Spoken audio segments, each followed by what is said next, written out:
Hi, this is Jeff Huggart, and this is another episode of Coffee with Jeff. What? Where's the coffee cup? You don't need to know where that is right now, okay?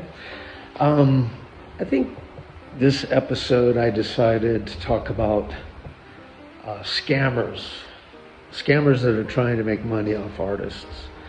And it's actually, it happens a lot. And the reason why I think that they prey on artists is because they know that a lot of us need some sales and we need some money. That's one reason. So they find us to be weak. And so over the years, I've gotten a lot of scam things by email, direct message on Facebook, and also on Instagram. And of course, it's just a bunch of bullshit.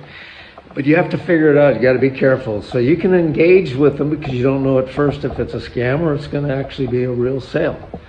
So you do check it out, and if you are careful, you ask certain questions, and if they say, oh, do you use Venmo or do you use PayPal? And then they go, I tried to send you money, but it says your account is a business account and you need to do this, this, and this, which is just a lie. And then wait a minute, that's BS. And all they're trying to do is get some info from you. They're going to, maybe you sell them a painting. Eventually, maybe they'll get a painting for nothing, or they get somehow, they get money. It's just a scam. They'll get money from you some way. That's the goal of their thing is to, they just want to scam money off you. Now, I have a story about, back in the days when I sold a lot of stuff on eBay. So this is 2010 and earlier maybe. And there was one buyer that, he kept buying art from me. And I think all total was probably eventually 20 pieces over a couple of years. And he always kind of bragged about knowing these bigwigs in Hollywood, that he worked at Universal in Hollywood, and he knew all these people. So, I Googled his name, and it looked like, well, maybe, I guess he does know all these people. And then eventually he wasn't working for them anymore. Eventually he was working just for himself. He had a production company, okay? So he started a production company. Wow, no big deal. And then the very end, he was working for, this is what he said, that he was working for Gap, the clothing people. And he said he was working at the headquarters in San Francisco, and where all the bigwigs of Gap worked. And he said, I guess the deal he wanted to make was, can you do something like your style, but with the Gap in the painting? And I did. I did something, and I did something kind of funky, weird, and then I eventually sold to somebody else. But what he wanted me to do was, he wanted me to give that to him for free, but he would they have a gallery up at the top of the building, and your art would be in that gallery, so you would get great exposure to all these art collectors and everything. And it's just like, I thought, no.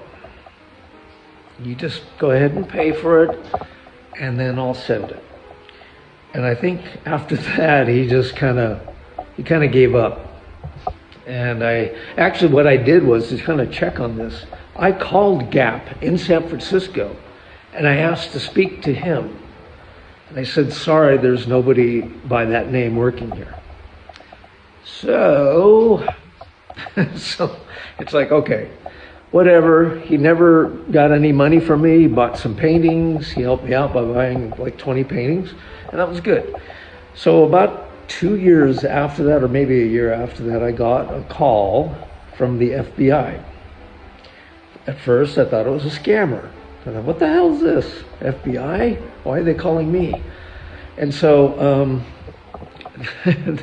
they said there's been this guy, they're going after a guy who has been buying paintings from people like me and reselling them as famous artists. So like a Basquiat or whoever's Banksy or whatever. And I guess that what he would do would erase my name, like the signature, paint over it, and then erase it on the back, and then resell it. Now, I don't know if he sold any of mine or not. I don't have proof of that, but he was doing that to where it was millions of dollars. So the FBI was after him, and I decided I don't like what he's doing, so I'll help the FBI try to catch this guy. So I gave him the dates and the names of the paintings, how much he paid, and all that kind of stuff, and they thanked me for helping out. And within another year or two, he made the news all over the United States about this scam that he was doing, that he was raking in millions of dollars by fraud, by saying that certain artworks were of artists that they really weren't. That kind of sucks. That's not a good thing to do. So I helped them out. They caught him. I don't know if they would have caught him anyway, I think. So that's a case of, I didn't get burned by it, and but it's going on all over the place. There's all kinds of it going on.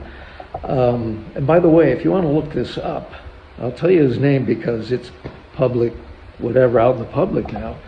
Philip Reiter. I think one L, Philip, and Reiter is just Righther. Anyway, he might be out of prison now. I think he was only going to do about 3 years' time or something. He might be out, and hopefully he's changed his ways. But anyway, I'll wrap up today's episode with just that story, which I find kind of unbelievable, but it's believable. I mean, it's true.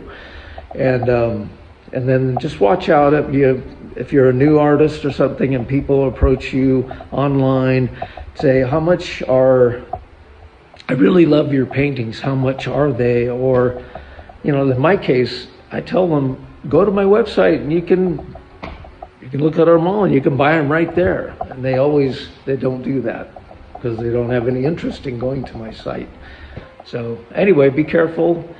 No new health news here other than I'm still waiting for one more blood test that'll tell me how well my treatments went back in May. So I'm waiting for that. It'll be another couple weeks. Anyway, I hope you enjoyed today's episode of Coffee with Jeff. Take care, everybody.